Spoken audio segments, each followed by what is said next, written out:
राहुल गांधींविरोधातील वक्तव्य प्रकरण आणि या प्रकरणी काँग्रेस आणि भीमशक्ती संघटना आक्रमक झालेली आहे। चेंबूरमध्ये संजय गायकवाडांविरोधात जोडे मारो आंदोलन करण्यात येत आहे। खासदार चंद्रकांत हंडोरे यांच्या नेतृत्वात आंदोलन केलं जात आहे। यावेळी गायकवाड यांच्या विरोधात जोरदार घोषणाबाजी करण्यात आली आहे।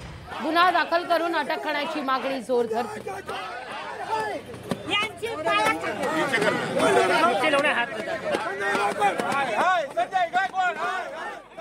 संजय गायकवाड हा नराधाम, त्याला आमदार म्हणतच नाही, नराधाम हा अश्लील वक्तव्यासाठी प्रसिद्ध आहे। मागच्या वेळेस पण त्याने मागासवर्गीयांच्या ॲट्रॉसिटी संबंधामध्ये अत्यंत घाणेरडं विधान केलेलं होतं आणि काल पुन्हा त्याने राहुलजी गांधी आमचे नेते या संबंधामध्ये ही भूमिका त्याने घेतलेली आहे। पहिल्यांदा मी त्याचा निषेध करतो आणि त्याला तात्काळ शासनानं अटक करावी आणि त्याच्यावर कडक कारवाई करावी अशी मागणी करतो।